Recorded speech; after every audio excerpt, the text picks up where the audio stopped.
જાગો ગ્રાહક જાગો સિરીઝમાં આજે વાત કરવી છે એક ઝેરોક્સવાળાની.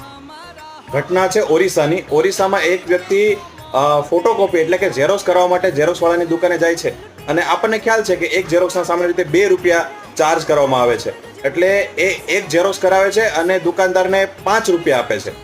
પરંતુ દુકાનદાર એને 2 રૂપિયાના ભાવે ઝેરોક્સ તો કરી દે છે, પરંતુ બાકીના છૂટા 3 રૂપિયા પાછા આપતો નથી.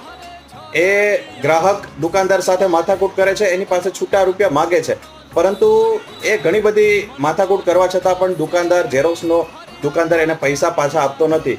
અને ઘટના એવી બને છે કે બંને વચ્ચે આર્ગ્યુમેન્ટ બહુ બધી વધી જાય છે. ત્યારે દુકાનદાર એવું કહે છે કે ના, નથી આપવા, અને તારા જે 3 રૂપિયા છે એ તો મેં ભિખારીને દાન કરી દીધા છે.